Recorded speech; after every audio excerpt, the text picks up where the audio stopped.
네, 감사합니다. 오늘 꽃들도 이 찬양 지난주 크로스오버 예배 때 처음 했던 찬양 맞죠? 주중에 한번 했었나? 네, 어제 그제 자꾸 생각나고 찬양하라 찬양하라. 근데 내가 이거 어디서 들었지? 이렇게 생각해. 중독성이 살짝 있는 찬양이었습니다. 선곡이 탁월했다. 네, 안타까운 소식이 하나 있는데요. 우리 김용수 형제 장모님이시고 최춘옥 자매 어머님이신 고 유현분 님께서 어제 하나님의 부르심을 받고 떠나셨어요. 지금 충남 아산 쪽에서 장례를 진행하고 있습니다. 그래서 아마 소식들 들으셨겠지만 기도로서 유가족들의 위로가 있기를 응원해 주시길 바랍니다. 중희 형제가 좀 설명해 줬지만 3.1절 특별한 날이죠. 참 나라가 힘이 없고 지도자들이 무능하고 부패했을 때 국민들이 얼마나 피폐해지는지를 경험했던 날인데요. 여러분 놀랍게도 지난 한 몇 년 전부터 우리 대한민국 국민들의 가처분 소득이 일본 국민들보다 더 높아질 거라는 예상들이 나왔었고요. 아마 지금쯤 GDP 차이도 크게 나지 않고요. 더더군다나 가처분 소득은 아마 일본 사람들을 넘어섰을 겁니다. 그래서 일본 여행을 많이 가는 이유가 가면 그냥 싸요. 이런 날이 올 줄 누가 알았겠습니까? 그래서 3.1절이 더 이상 우리가 뭐 치욕의 날이 아니라 그런 날을 통해서 이런 날도 올 수 있다라는 것을 오히려 생각하는 좀 대범해지는 날이 앞으로는 되기를 저는 바라고 있습니다. 그래서 시간 되시면 일본 여행 한번 가보십시오. 죄다 쌉니다. 자, 오늘은 교회에 대한 말씀입니다. 네, PPT 띄워주시죠. 교회 본질이라고 2라고 했는데요. 뭐 사실 하도 많아가지고 그냥 이렇게 구분을 좀 지었고요. 교회 본질을 구조면에서 또 관계면에서 기능면에서 이렇게 살펴본다고 말씀드렸었죠. 자, 그래서 지지난 주입니다. 지난주 우리 조승원 형제가 설교를 해줬고요. 아주 좋았던 말씀이었습니다. 주로 승원 형제가 설교를 하면 제 설교보다 조회수가 더 많이 나와요. 그래서 저는 굉장히 뿌듯하게 생각합니다. 관심들이 많으신 거예요. 자, 교회는 그리스도의 몸이요. 네. 그리고 교회는 그리스도 예수 안에 있어야 한다. 지지난주에 드렸던 말씀이었고요. 그리고 세 번째, 몸은 지체로 되어 있으며 지체는 동등한 존재이다. 이것도 굉장히 중요한 인식이라고 말씀드렸죠. 교회가 늘 본질적인 부분을 잃어버리게 되면 타락하게 되고 부패하게 됩니다. 우리들 자신이 굉장히 부패하기 쉬운 존재들이다 이렇게 말씀하고 있잖아요. 죄가 많고. 그래서 우리 생각 같아서는 늘 한결같기를 바라죠. 네. 그런데 시간이 지나 보면 한결같은 것이 가장 어려운 일이다라는 것을 깨닫게 됩니다. 다음에 또 한결같은 마음이 왜 중요한지, 한결같은 관계가 왜 중요한지에 대해서 또 말씀을 좀 준비하고 있습니다. 자, 교회 관계, 교회의 관계. 자, 교회의 일원이 된다라는 것 한번 생각해 보면 교회 내에서의 어떤 관계들에 대해서 생각해 보면 첫 번째, 우리가 너무나 잘 아는 내용이죠. 우리는 하나님의 자녀라는 것입니다. 자, 에베소서 1장 5절 말씀. 하나님은 하나님의 기뻐하시는 뜻을 따라 예수 그리스도를 통하여 우리를 하나님의 자녀로 삼으시기로 예정하신 것입니다. 우리가 예수님을 주님으로 받아들이고 회개하고 고백하고 침례를 받으면 죄 사함을 받을 뿐만 아니라 성령을 선물로 받고 하나님의 자녀로 거듭나게 됩니다. 이러한 것을 확증하는 성경 구절은 사실 너무나 많지요. 네. 또 다른 말씀을 한 구절 더 보도록 하겠습니다. 갈라디아서 4장 4절로부터 7절 말씀입니다. 그러나 기한이 찼을 때 하나님께서는 자기 아들을 보내셔서 여자에게서 나게 하시고 또한 율법 아래 놓이게 하셨습니다. 그것은 율법 아래에 있는 사람들을 속량하시고 우리로 하여금 자녀의 자격을 얻게 하시려는 것이었습니다. 그런데 여러분은 자녀이므로 하나님께서 그 아들의 영을 우리의 마음에 보내주셔서 우리가 하나님을 아빠, 아버지라고 부를 수 있게 하셨습니다. 그러므로 여러분 각 사람은 이제 종이 아니라 자녀입니다. 자녀이면 하나님께서 세워주신 상속자이기도 합니다. 이것이 신분의 변화인 것입니다. 그래서 우리가 그리스도인으로 거듭나는 과정, 예수님의 제자로 거듭나는 과정을 통해서 하나님의 자녀가 되는데, 그로 인해서 믿음의 상속자의 신분과 자격을 얻게 되는 겁니다.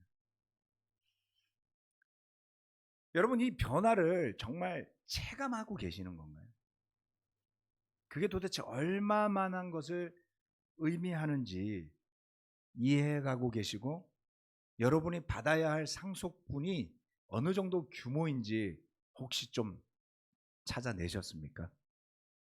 네. 아니면 먹고 사느라 바빠서 그건 나중에 천국 가서 보고 여기서 열심히 살겠습니다라고 하고 계시는 건가요? 이 변화의 혜택을 충분히 받는다라는 것은 쉽지가 않죠. 왜냐하면 하나님의 자녀라는 신분은 이 세상에서 통용되기 어려운 영적인 개념의 변화라서 그렇습니다. 여러분, 요즘에 최근에 이제 많이들 이야기하는 것 중에 하나가 대한민국 여권의 파워, 이런 이야기 하잖아요. 예, 전 세계 190 몇 개국 중에 대한민국 여권 파워가 두 번째라고 그러지 않습니까? 두 번째예요. 예, 두 번째인데 우리나라보다 앞에 있는 게 아마 싱가포르인가 그럴 거예요. 해외여행 하시면서 대한민국 여권의 파워를 느껴본 적 있나요? 없어요? 전도사님, 해외여행도 좀 가시고 앞으로 좀 그렇게 할 수 있기를. 제가 95년도에 일본 갈 때 되게 불편했고요. 그 다음에 미국 갈 때는 제가 2005년도에 태어나서 처음으로 미국을 가봤습니다. 그 여권 받으려고 여권이 아니라 그 비자 받으려고 미국 대사관에 가서 줄 서서 1시간인가 2시간인가 기다렸고요. 인터뷰까지 했어야 됐고요. 통장 잔고도 보여줬어야지 됐고요. 그렇게 해서 겨우 비자를 받았었습니다. 그런데 몇 년 전에 영국을 갔더니 그 출입국 관리소에서 나가는 출구에 대한민국 국기가 딱 걸려 있어요. 그쪽은 그냥 지나가요. 네. 네? 입국 심사가 없어요. 여권만 보여주면 돼요. 아무것도 안 써도 돼요. 그래서 여러분이 대한민국 여권 파워를 경험하시려면 런던을 가보십시오. 그리고 또 누구는 그러잖아요. 대한민국 여권이 한 2천만 원에 암거래가 된다는 이야기를 몇 년 전에 들었거든요. 그래서 해외여행 하시다가 정 돈이 딸리시면은 여권을 팔아보시는 것도. 그런데 여러분, 이 여권이 가지고 있는 파워라는 것은 그 나라에 가서 보호받는 거예요. 예. 여러분이 대한민국 국민이라는 이유 하나로 그 나라에서 여러 가지 혜택들을 받을 수가 있습니다. 그런데 안 쓰면 알 수 있나요? 모르는 거죠. 네. 자, 제가 말씀드린 것은 하나님의 자녀라는 이 신분은 이 세상에서 잘 통용이 되지 않아요. 영적인 개념의 변화잖아요. 그래서 하나님의 자녀로 거듭났다고 그러는데 그거를 세상적인 걸로 환산해 보면, 그렇게 하려고 그러면 실망스러울 수밖에 없습니다. 하나님의 자녀로 여러분이 거듭났다라는 사실에 대한 의미를 찾으려면 런던을 가셔야 되는 거예요. 그것을 영적인 눈과 마음을 가지고 그것이 쓰이는 것이 어떤 영역인지를 체험해야지만 그 맛을 알 수가 있고 그 가치를 알 수 있는 겁니다. 그래서 다음 포인트로 넘어가 보도록 하겠습니다. 자녀의 책무에 대한 것입니다. 자, 그래서 하나님의 자녀로서의 의미를 알려고 한다면 더불어서 자녀가 뭘 하는 존재인지를 알 수 있어야 됩니다. 골로새서 3장 1절로 2절 말씀. 그러므로 여러분이 그리스도와 함께 살려주심을 받았으면 위에 있는 것들을 추구하십시오. 거기에는 그리스도께서 하나님의 오른쪽에 앉아 계십니다. 여러분은 땅에 있는 것들을 생각하지 말고 위에 있는 것들을 생각하십시오. 사도 바울이 골로새 교회 형제 자매들에게 비법을 알려주고 있었어요. 하나님의 자녀로 거듭났는데 그 거듭났다는 것에 대한 의미와 가치를 알려고 한다면 해야 될 것이 있습니다. 여러분이 묵상해야 될 것이 있습니다. 그것은 위에 있는 것들에 대한 것입니다. 그래서 콰이타임을 할 때, 성경 말씀을 묵상할 때 단지 그것을 내가 오늘 내 삶에서 어떻게 좀 연결해 볼까만 생각하시지 말고 잠시라도 기도하시면서 하늘에 계신 그 말씀을 통해 하늘을 보려고 해야 됩니다. 왜냐하면 정말 그것을 보고 싶어야 되고요, 보려고 해야만 합니다. 우리가 육신을 입고 살고 있기 때문에 우리의 감각은 온통 육신을 중심으로 형성되어져 있습니다. 흔히들 오감이라고 말하죠. 네. 그런데 우리의 그 감각 중에도 좀 둔한 데가 있지 않나요? 그렇죠? 네. 어떤 사람은 귀가 둔해요. 어떤 사람은 눈이 둔해요. 네. 어떤 사람은 촉각이 좀 둔해요. 그래서 어떤 사람은 냄새를 잘 못 맡아요. 어떤 사람은 맛을 잘 못 맡아요. 그래서 맛을 잘 못 맡는 사람은 요리를 잘 못 만들죠. 그렇죠? 코가 발달되면 뭘 해야 되나? 잘 모르겠습니다. 보는 게 발달된 사람들은 뻔하잖아요. 그림 그리는 거 좋아하고, 그렇죠? 보는 걸 좋아하시는 분들이 있잖아요. 저는 듣는 걸 좋아하는 편이에요. 네. 그래서 저는 귀가 발달되어 있습니다. 그래서 음악도 좋아하고, 그리고 언어도 좀 더 좋아하게 되는 거죠. 들리는 게 신기하고 재밌어요. 어떤 사람은 만지는 걸 좋아해요. 네. 조각하는 사람 보셨어요? 조각가?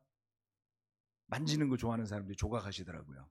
네. 그 느낌, 찰흙, 무슨 그 쇠, 뭐 이런 느낌, 그런 것들이죠. 그처럼 우리는 우리에게 발달된 감각들을 통해서 심지어는 먹고 사는 일이 접목되기도 합니다. 그런데 영적인 눈이 떠지지 않는다면 우리가 어떻게 영적인 것과 물질적이고 세상적인 것을 분간할 수 있을까요? 잘 생각해 보면 정말 그런 것도 몰랐는데 지금까지 몇십 년을 그냥 제자로 살아오셨을 수도 있어요. 분간 별로 해본 적 없어요. 그냥 열심히 살았어요. 자칫 잘못하면 그게 뭔지도 모르는데 마치 알고 있는 것처럼 착각하면서 살 수도 있습니다. 그 착각이 길어지면 어떻게 될까요? 스스로는 자신이 영적인 존재라고 여겨요. 그런데 정작 관심과 초점이 오로지 육적인 것에 한정되어 살고 있는 것을 알아채지도 못한다면 삶의 어떤 결정적 순간에서 선택을 해야 할 때 영적인 선택을 할 수 있을까요? 그게 뭔지 모르는데.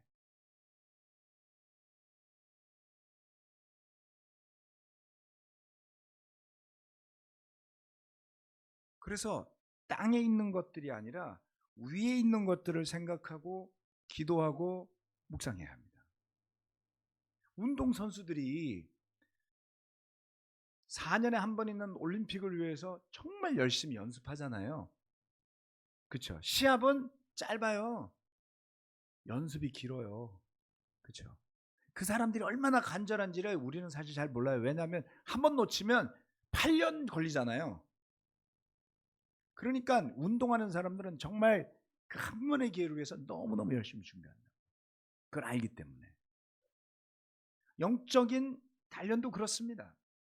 영적인 눈에 대한 것도 그렇습니다. 언제 어떤 선택과 위기의 순간이 닥쳐올지 모르는데 넋 놓고 살다가 그 순간이 닥치면 영적으로 대처하기가 너무나 어렵습니다, 여러분. 평상시부터 위에 있는 것을 생각할 줄 알아야 됩니다. 그 감각이 없다면, 그 체험이 없다면 여러분의 영적인 생명은 늘 위험에 노출되어져 있을 수밖에 없다는 것입니다. 로마서 8장 14절로부터 17절 말씀. 하나님의 영으로 인도함을 받는 사람은 누구나 다 하나님의 자녀입니다. 여러분은 또다시 두려움에 빠뜨리는 종살이의 영을 받은 것이 아니라 자녀로 삼으시는 영을 받았습니다. 그래서 우리는 그 영으로 하나님을 아빠, 아버지라고 부릅니다. 바로 그 때에 그 성령이 우리의 영과 함께 우리가 하나님의 자녀임을 증언합니다. 자녀이면 상속자이기도 합니다. 우리가 그리스도와 함께 영광을 받으려고 그와 함께 고난을 받으면 우리는 하나님이 정하신 상속자요 그리스도와 더불어 공동 상속자입니다. 아멘. 이 로마서 말씀은 조금 전에 읽었던 갈라디아서 4장의 말씀과 일맥상통하는데 조금 더 상세하게 기술을 하고 있어요. 우리에게 어떤 책무가 주어져 있다. 위에 있는 것을 생각해야 하는 영적인 존재로서의 그것뿐만 아니라 이 말씀에 보면 하나님의 영으로 인도함을 받았다 그랬죠. 그래서 두려움에 빠뜨리는 종살이의 영이 아니라 자녀를 삼으시는 하나님의 영을 받았다고 그랬어요. 그래서 믿음 있는 사람과 그 믿음을 놓쳐버린 사람이 어떤 차이가 있는지 여기서도 볼 수 있습니다. 두려움이 여러분을 지배한다면 여러분은 믿음 가운데 살지 않는 거예요. 두려우며. 그래서 하나님을 믿는다고 하는 사람이 믿음 때문에 무엇을 해야지 두려움 때문에 무엇을 하면 안 돼요. 우리는 세상에서 믿음 때문에 하는 것이 연습됩니까? 두려움 때문에 하는 게 연습이 됩니까? 잘 살펴보세요. 저는 두려움 때문에 살았어요. 저희 아버지가 저를 대단히 뭐라고 하신 건 아니지만 공부 안 하면 빌어먹는다라는 말 한마디가 저한테 너무 컸어요. 그래서 저는 너무너무 공부하기 싫은데 너무 놀고 싶은데 마지못해서 공부를 했어요. 빌어먹을까 봐. 실패하기 싫어서. 성공하고 싶어서 공부했다. 글쎄요. 동기로 치자면 성공하고 싶은 욕구와 실패에 대한 두려움 뭐가 더 컸을까요? 성공 뭐가 안 해도 되잖아요. 그죠? 좀 적당히 살아도 되잖아요. 근데 적당히 살 것 같지도 않아. 그 얼마나 큰 두려움이에요. 스트레스를 제가 무척 받았었어요. 고3 때 도시락 2개 싸가지고 가면요. 저녁 먹을 때는 막 구토가 나더라고요. 스트레스 받아서. 쉬운 게 아니었죠. 그러면 커서는 정말 건강한 동기 때문에 열심히 하고 살았을까요? 또 두려움이었어요. 또 두려움이었어요. 제자가 되기 전까지. 정말 하나님의 자녀의 영이 아닌 종살이의 영이 우리를 지배하면 그 두려움 때문에 해야 될 것 같고 그 두려움이 동기가 되어지는 너무나도 어두운 삶이죠. 그래서 제가 종종 좀 믿음이 없는 상태에 계신 분들을 만날 때 저도 종종 믿음이 없을 때가 있어요. 우리 다 그럴 때 있잖아요. 근데 본인이 두려움에 빠져서 뭔가 하려고 한다면 믿음이 없다는 것 정도 인정해야 되는 거 아닙니까? 그렇죠? 믿음이 없어서 두려워서 자기 힘과 손으로 뭐를 해보려고 발버둥을 치면 칠수록 일이 잘 될까요? 잘 되면 더 문제예요. 그렇게 해서 잘 되면 영원히 하나님 떠나가지 않겠어요? 그럴 때는 일이 안 되는 게 그 사람 살리는 겁니다. 그렇죠? 내가 믿음이 없다 보니까 되는 일이 없구나. 회개라도 할 수 있잖아요. 그래서 아버지의 영, 그 영. 그래서 우리가 아빠, 아버지, 하나님을 그렇게 부를 수 있다는 거죠. 하나님 아버지의 이름을 부르짖는데 뭐가 생기나요? 우리가 부모가 다 달라가지고 똑같진 않아요. 그런데 저는 정말 힘들 때는 부모님한테 의지하거든요. 네. 대학원을 가야 되겠는데 학비가 없었어요. 제가 장교로 일하고 있을 때 대학원 학비가 비쌌습니다. 그때도 한 달 월급이 한 70만 원 했나? 그런데 학비가 제 기억에 한 학기에 150만 원이었던가 300만 원이었던가 아무튼 꽤 비쌌어요. 야, 내가 그 월급 받아갖고 학비를 못 내겠어. 그러면 누구 찾아가요? 부모님 찾아가죠. 네. 여러분 정 급하면, 물론 그렇지 못한 부모님들도 계시지만 정 급하면 역량 있는 부모님이라면 거기 가서 조아리고 도와달라고 하지 않나요? 네.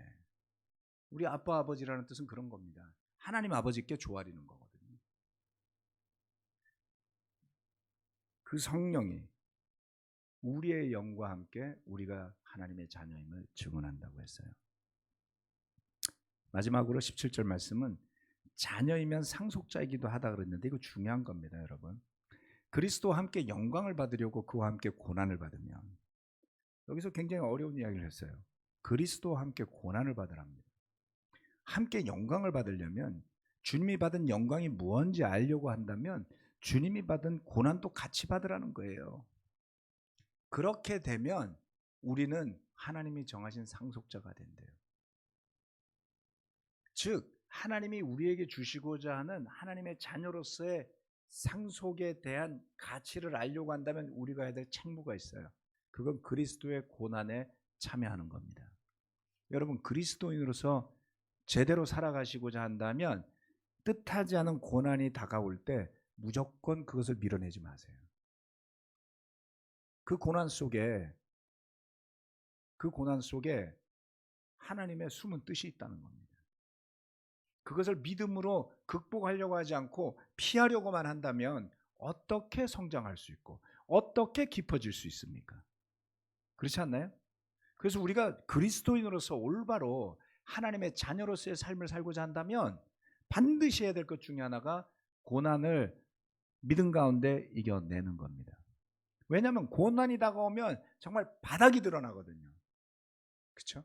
여러분은 체력이 진짜 완전히 바닥이 난 정도의 상태에서 뭔가를 해보신 적이 있습니까? 잠을 못 자면서, 그렇죠? 내지는 물도 못 마시면서 밥도 못 먹으면서 극한의 상황 속에서 어려운 임무를 해내야 하는 그런 경험을 해보면요, 그냥 옆에 있는 모든 사람의 인간성의 바닥이 드러나요. 아주 리얼하죠. 그런데 그때 믿음 있는 사람이라면 그 나의 모든 바닥이 드러나는 그때 고백하죠. 내가 얼마나 죄인인지를 고백할 수 있습니다. 비난하는 대신에 내가 얼마나 죄인인지, 내가 얼마나 연약한지 깨닫게 되겠죠. 그러면서 간절한 마음으로 기도하지 않겠습니까? 주님, 이 고난을 주님과 함께 이겨내게 도와주십시오. 믿음이 없다면 원망으로 끝나지 않을까요? 그래서 같은 고난이라 할지라도 하나님의 자녀로서의 책무를 기억한다면 잘 이겨내실 수가 있습니다. 마지막 세 번째, 하나님의 가족입니다.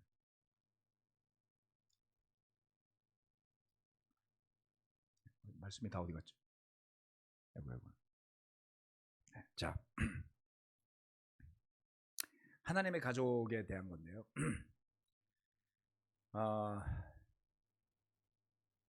네, 제가 이거를 제가 넣어놨는데, 자, 에베소서 2장 19절 말씀 제가 읽어드리겠습니다. 에베소서가 안 보이네. 네, 에베소서 2장 말씀 읽어드리겠습니다. 그러므로 이제부터 여러분은 외국 사람이나 나그네가 아니요 성도들과 함께 시민이며 하나님의 가족입니다. 이 개념을 모두 다 알고 계시죠? 네, 그거 공부하시고 세례 받으셨을 테니까요. 이 말씀이나 개념이 굉장히 놀라운데요. 여기서부터 사실 우리 삶에 문제가 시작이 된다라고 해도 과언이 아닙니다. 왜 그러냐면, 자, 순기능적이고, 잠깐 꼭 하겠습니다. 순기능적이고 늘 힘이 되고 격려가 되는 가족 관계도 있겠지만 우리가 말하는 당연히 그래야만 하는 평범하고 화목한 가정이 아닌 드라마에서나 나올 만한 역기능적인 가정들도 있죠. 세상의 모든 아버지가 인자하고 따뜻하고 책임감 있는 아버지냐? 안 그럴 수 있잖아요. 네. 어떤 아버지는 술에 취해서 알코올 중독자로 살면서 가정을 책임지지 않는 아버지도 있을 수 있어요. 어떤 아버지는 폭력적일 수 있어요. 어떤 아버지는 자녀와 전혀 대화를 안 하는 아버지도 있을 수 있어요. 어떤 어머니는 그런 어머니가 세상에 있을까 하는 어머니들 많잖아요. 자녀를 돌보지 않아요. 밥도 해주지 않아요. 바람나서 집 나갔어요. 세상의 모든 부모가 가정을 잘 꾸리는 것은 아니더라. 성공한 부모라고 비춰지는데 자녀들은 그 부모의 기대에 미치지 못해서 늘 고민하고 고통스러워하고 자존감이 낮고 실패의식에 사로잡혀 사는 가정들도 있을 겁니다. 부모의 죄로 인해서 자녀들이 고통받는 가정, 자녀의 죄로 인해서 부모가 고통받는 가정도 있을 수 있습니다.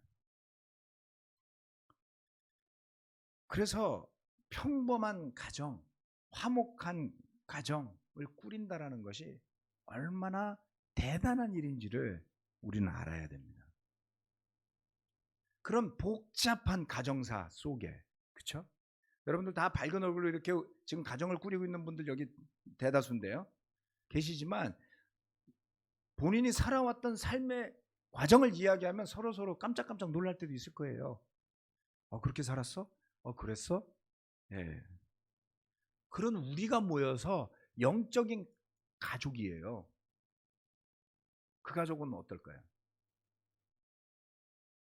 평범하고 사랑스럽고 따뜻하고 그런 가정일까요? 아니면 드라마에 나오는 가족일까요?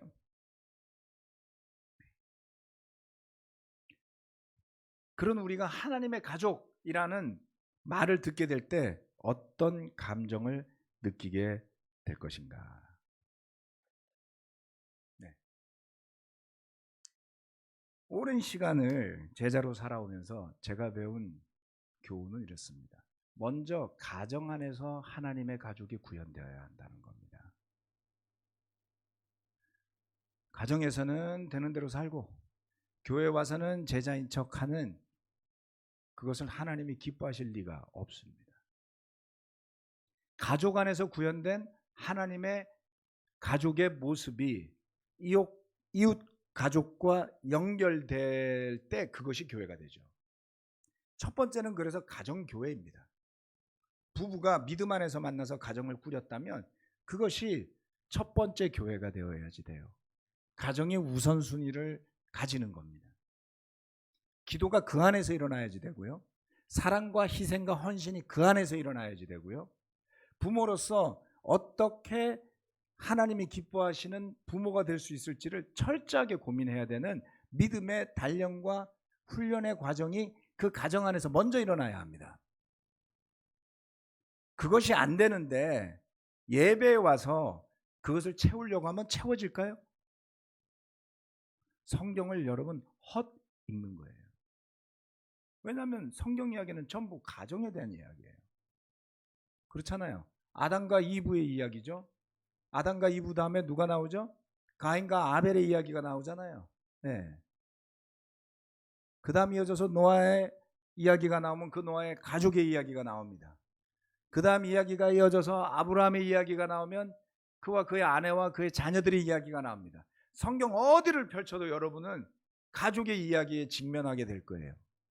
그들 중에 어느 가정도 완벽하지 않았어요. 하지만 믿음 가운데 살았다. 마지막까지 신실하게 살았다. 있지 않습니까? 그래서 우리는 손가락질을 하기 전에 나는 과연 마지막까지 아브라함 같은 믿음 지킬 수 있겠는가? 나라면 과연 이삭처럼, 야곱처럼, 요셉처럼 할 수 있을까? 질문해 볼 수 있는 것이죠. 그 안에는 깨어진 가정들도 있고 믿음의 가정들도 있습니다. 그래서 결혼한 사람이라면 누구나 영적이고 건강한 부부관계를 세우기 위해서 정말 초점을 두셔야지만 됩니다. 이게 절대 쉽지 않아요. 강력한 에고가 둘이 충돌하기 때문에 그렇습니다. 다행스럽게도 제가 보기에 저의 아주 주관적인 해석일 수도 있는데요. 지난 한 4년, 5년, 6년을 지나는 동안에 이 안에 있는 많은 부부들의 부부관계가 훨씬 더 많이 성숙해지셨어요.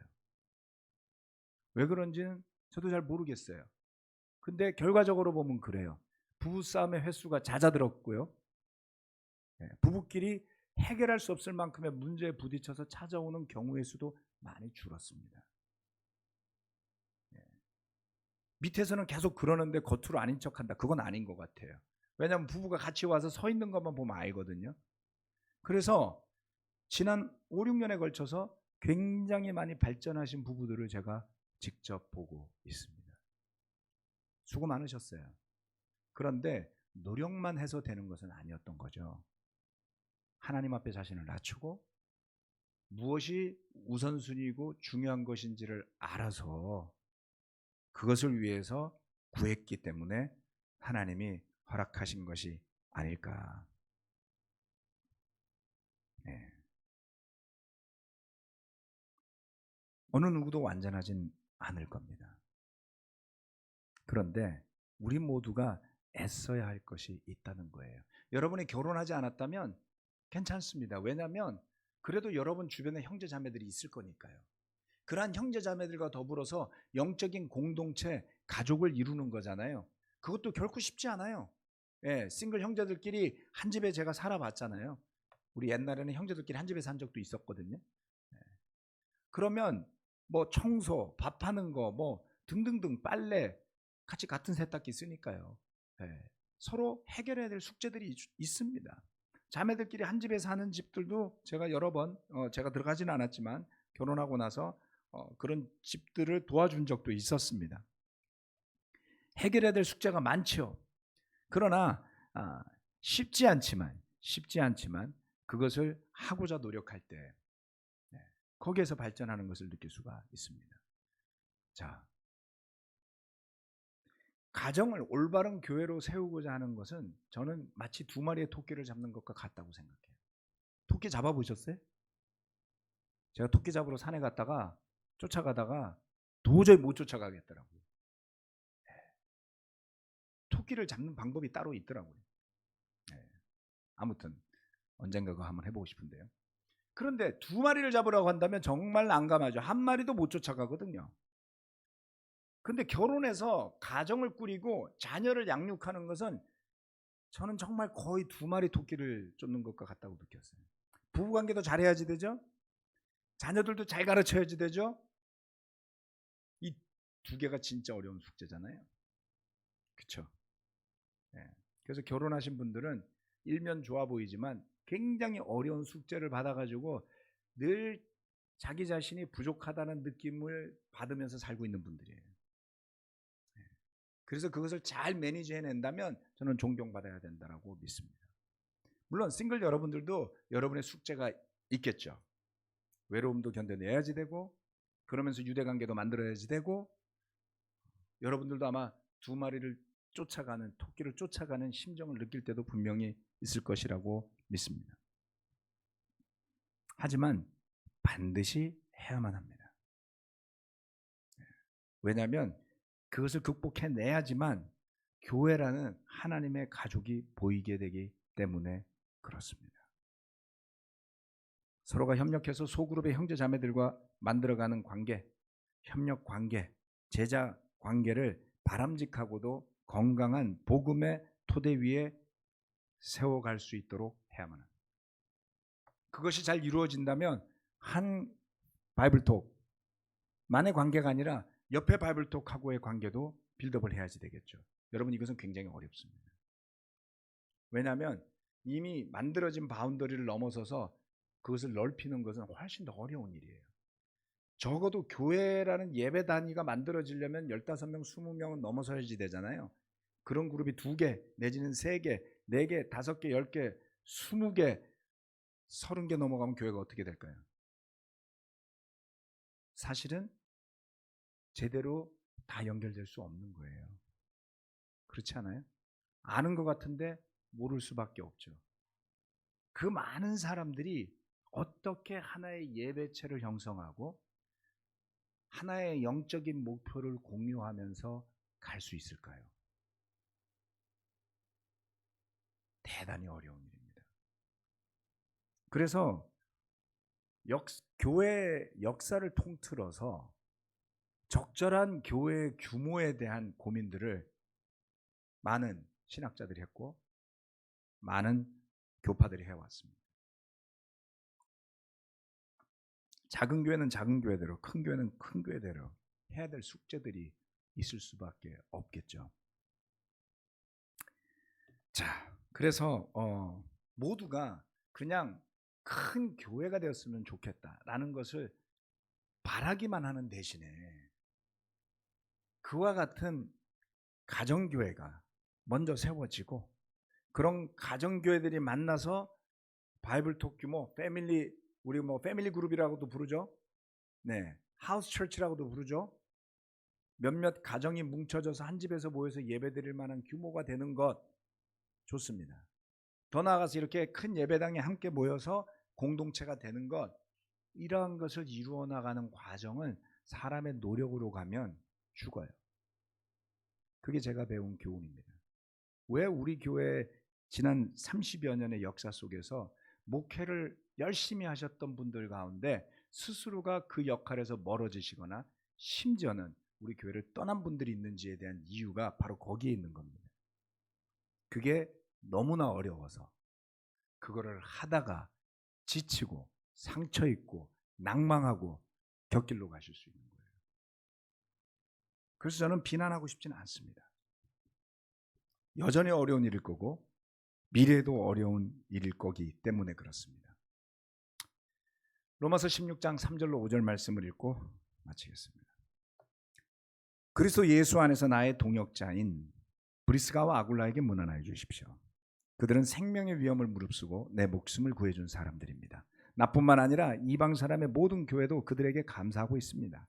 그리고 그들의 집에서 모이는 교회에도 문안하여 주십시오. 나의 사랑하는 에베네도에게 문안하여 주십시오. 그는 아시아에서 그리스도를 믿은 첫 열매입니다. 바울의 서신서를 읽다가 보시면 특징적인 것을 발견하게 되실 거예요. 서두에서는 그 지역의 교회와 교인들에게 인사말을 전하죠. 그리고 마지막 편지의 말미에는 친분이 있거나 가까운 사람들의 이름을 거론하면서 뭔가를 이야기하거나 부탁하기도 합니다. 이 사람들의 이름을 살펴보면 믿음을 함께 나누고 또 복음의 선교를 함께하는 형제 자매들이 그 사도 바울의 삶이 얼마나 특별했는지를 잘 알 수가 있습니다. 모든 사람의 이름을 거론할 수는 없었겠지만 바울은 잊지 않고 신뢰하는 깊이 있는 관계에 몇몇 사람들의 이름을 적어 놓습니다. 오죽하면 그것이 얼마나 많았었으면 로마 교회는 가보지도 않았는데 이렇게 많은 사람들을 이미 알고 있는 거예요. 그리스도 예수를 중심으로 한 복음, 그리고 그 복음으로 인해서 세워지는 가정, 그리고 그런 가정들이 모여지는 교회, 그것이 우리가 속하고 싶고 세우고 싶어하는 교회의 관계의 모습입니다. 우리 서로 간의 관계라는 것은 이제 교회가 세워진 지도 꽤 오래 지났고요. 많은 것을 경험한 이상 좀 더 깊이 있게 생각해 봅시다. 그리고 그 관계에 대한 것은 결국 하나님과의 관계로 거슬러 올라가게 될 거고요. 그리고 그 관계라는 것은 하나님께서 우리와 함께 세우신 언약이라는 것에서부터 다시 시작될 겁니다. 하나님과 언약으로 맺어진 관계, 그리고 우리 서로 간의 관계, 그것이 교회의 근본이 되는 것이나 다름없다고 저는 믿습니다. 자, 그래서 오늘 세 가지를 살펴보았고요. 모두가 교회 내에서의 관계에 대한 것들을 나 중심으로 내가 편하고 내가 좋아하는 것 중심으로 생각하기보다는 성경 말씀이 권해주고 성경 말씀이 하라고 하는 관계들로 나아갈 수 있도록 관심을 그 말씀으로 하나님의 뜻에 성령님의 인도하심에 두면서 그것을 만들어가 보시기를 권해드리겠습니다. 기도하고 마치겠습니다.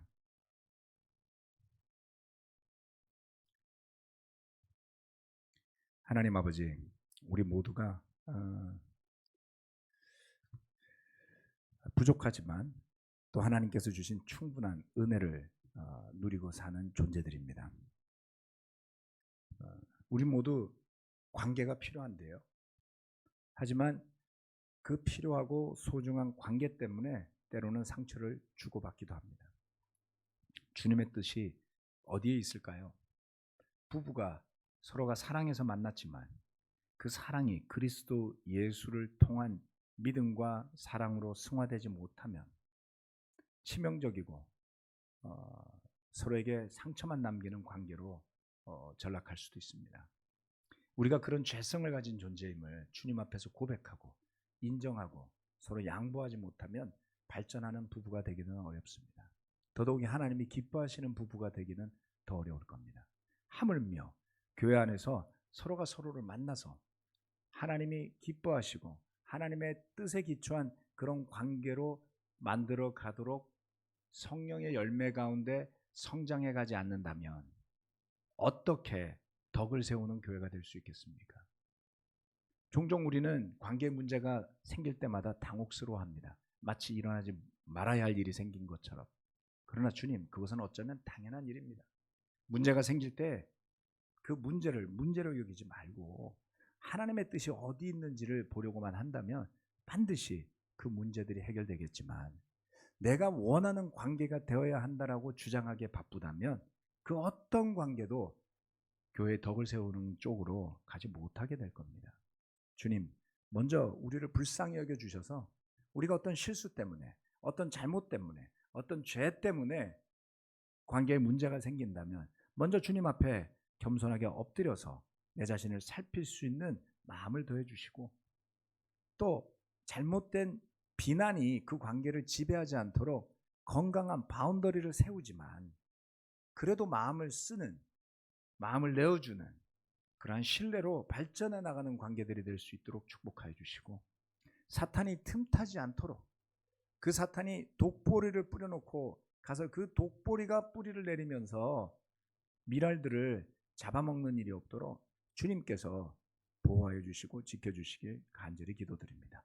주님의 은혜 감사드리고 예수님 이름으로 기도합니다. 아멘. 마치겠습니다.